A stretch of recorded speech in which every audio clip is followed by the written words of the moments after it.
Je vous salue tous, chers auditeurs de l'émission Kangoka. Mon nom est Chris de Komana. Aujourd'hui, nous sommes mercredi. Vous allez suivre la première partie avec le serviteur de Dieu, Esdras Birangoza, et moi, je vais continuer dans la deuxième partie.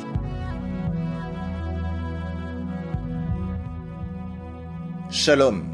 On va commencer par lire dans Ephésiens chapitre 1, verset 18. Il est écrit « Qu'il illumine les yeux de votre cœur, pour que vous sachiez quelle est l'espérance qui s'attache à son appel, quelle est la richesse de la gloire de son héritage qu'il réserve aux saints. » Nous avons les yeux physiques qui voient ce qui nous entoure, ce qui est physique, ce qui est matériel. En gros, ce qui est visible à l'œil nu.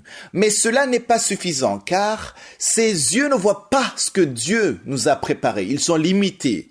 La Bible donne une métaphore ou une image en disant que Dieu vous donne les yeux du cœur. Le cœur, normalement, n'a pas les yeux physiques, mais la parole de Dieu fait allusion à l'homme intérieur ou encore à l'esprit et sa capacité de comprendre profondément l'espérance, les promesses, les opportunités qui s'attachent à son appel. Quelle est la richesse de la gloire de son héritage qu'il réserve aux saints?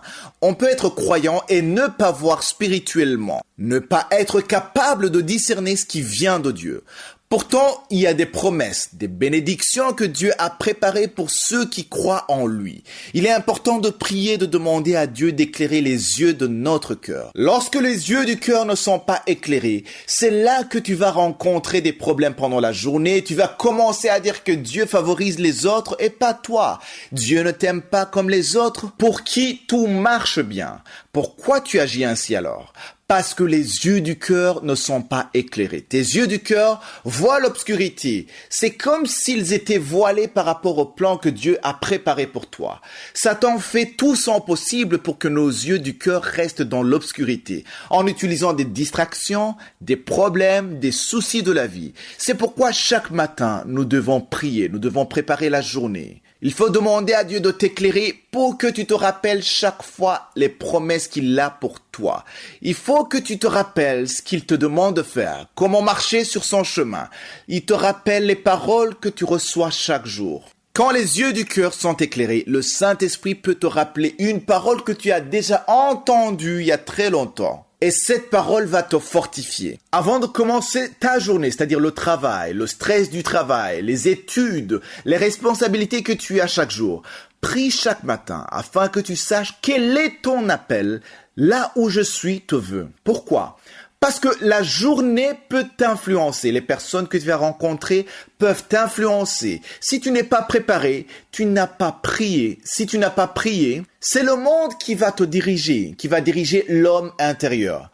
Préparer ta journée, c'est décider dès le matin qui va te guider. Connaître son appel ne se fait pas bien sûr en un seul jour, mais c'est une question de persévérance et de constance. Plus tu pries chaque matin, tu lui rends grâce, tu lui parles, tu médites sur sa parole.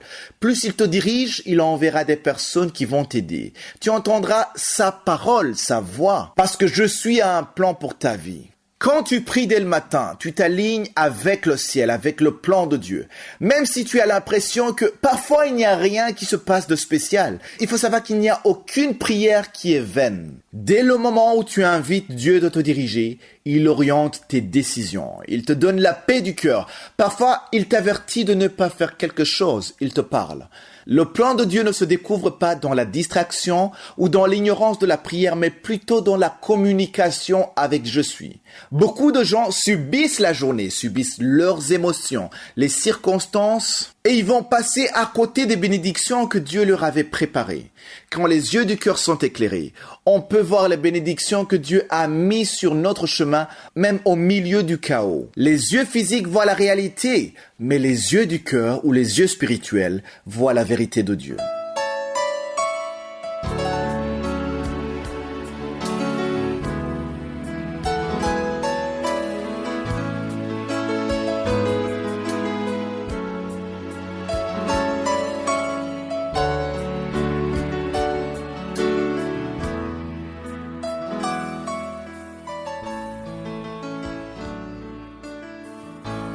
Nous sommes maintenant dans le moment réservé à l'enseignement. Nous continuons avec l'enseignement que j'ai intitulé « Le temps de Dieu ». Durant cette semaine, nous sommes sur l'exemple de Joseph. Nous avons vu que Joseph était l'un des 12 fils de Jacob. Dans Genèse chapitre 37, on parle même de l'âge de Joseph. Si vous lisez chapitre 37, verset 2, on dit que Joseph avait 17 ans. Donc quand il a quitté sa famille, il avait 17 ans. Pour bien comprendre cette histoire, je vous invite à lire tout le chapitre 37. C'est là où vous aurez une meilleure image de ce qui s'est passé pour Joseph. Parce que ses frères voulaient le tuer par jalousie. Ils le détestaient. Pourquoi ils le détestaient? Parce que son père l'aimait plus que tous les autres. Et c'est normal. Je sais que dans beaucoup de familles, il y a des parents qui aiment un enfant plus que les autres. Mais son père ne le cachait même pas. Il le montrait, il parlait de ça. Et ça, c'est dangereux. Joseph était le plus gâté. Il était le plus privilégié de tous les enfants. Même quand il fallait avoir des habits, les habits de Joseph étaient totalement différents des autres. Ils étaient très différents des autres et ça a créé de la jalousie. Et qu'est-ce qui s'est passé? Ses frères ont décidé de tuer leur frère. Il faut lire tout ce chapitre pour comprendre. Et finalement, ils ont jeté leur frère dans une citerne. La citerne était vide. Il n'y avait point d'eau. Il était là. Ils voulaient le tuer. Il y avait une discussion entre leurs frères qui voulaient le tuer. Et finalement, ils ne l'ont pas tué. Il faut lire chapitre 37 pour comprendre. Et il y a des marchands qui sont venus l'acheter. On verra ça. Mais ce que je veux que nous comprenions, c'est que son entrée dans la citerne, c'était le début de son trajet, de son chronos. Il y a toujours un début des épreuves. Et parfois, tu peux penser que c'est la destination. Non, il y a des problèmes dans lesquels tu entres et c'est le début d'un long chemin. Quand ils ont jeté Joseph dans la citerne, c'était le début de son chronos, c'était le début de ses problèmes. Moi, quand je suis arrivé en Afrique du Sud, c'était en 1995 et en 96, j'ai eu une vision, j'ai vu la promesse, j'ai vu l'appel de Dieu et je pensais que c'est le moment d'entrer dans le Kairos alors que c'était le début. Aller en Afrique du Sud, c'était le début de toute une série d'épreuves. C'était le début de mon chronos. En lisant toute l'histoire, vous verrez que Joseph a été vendu aux Madianites. Dans Genèse 37, verset 28, on voit bien comment est-ce qu'il a été vendu pour 20 cycles d'argent aux Ismaélites qui l'amenèrent en Égypte.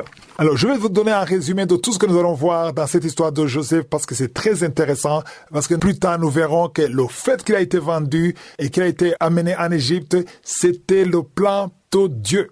Ce n'était pas ses frères qui l'ont vendu, ce n'était pas ses frères qui l'ont chassé. En fait, ses frères ont été utilisés par Dieu en poussant Joseph dans le plan de Dieu vers l'accomplissement du rêve, du songe que Dieu lui avait montré. Lui ne savait pas. Pendant tout ce moment, quand il était dans la citerne, quand il était lié, emporté par les marchands, il était certainement en colère. Il se lamentait peut-être. Il se demandait pourquoi je suis dans cette situation. Mais c'était l'accomplissement du plan de Dieu. Ce que tu vis dans le chronos, souvent, ce n'est pas bon, ce n'est pas agréable, ce n'est pas confortable. Mais ses frères l'ont poussé dans le plan de Dieu. Il y a des choses qui se passent dans ta vie, des situations désagréables, mais ceux qui sont contre toi et qui te combattent, parfois ils sont utilisés par Dieu. Ils te poussent sans le savoir vers l'accomplissement du plan de Dieu. On peut te faire licencier, on peut te chasser au travail. Quelqu'un a menti, il a donné un faux rapport pour que le patron te chasse, mais en te chassant, le patron te pousse dans le plan de Dieu sans le savoir. C'est pour cela qu'il faut préparer la journée chaque jour pour être sûr d'être dans le plan parfait de Dieu. Tu peux être dans une relation de fiançailles et ton fiancé t'abandonne à la dernière minute. Tu l'as déjà aimé, tu t'es déjà engagé émotionnellement, tu vas pleurer, tu seras brisé, mais c'est plus tard que tu découvriras qu'il t'a aidé parce qu'il t'a poussé sur la voie qui te conduit vers l'homme de ta vie ou la femme de ta vie. Nous verrons ça plus tard dans cette histoire de Joseph, que Joseph va leur dire que c'est pas eux qui l'ont vendu, c'était le plan de Dieu. Mon frère, ma soeur qui traverse des moments difficiles, alors que tu es intègre, tu es dans la bonne voie, tu as la foi, ne te décourage pas. C'est peut-être le moment que tu traverses vers ta destinée, vers le plan parfait de Dieu. Et si tu comprends ça, tu ne vas pas te lamenter, tu vas louer Dieu au milieu des moments difficiles. Que Jésus vous bénisse. Nous allons continuer demain si je suis le veux.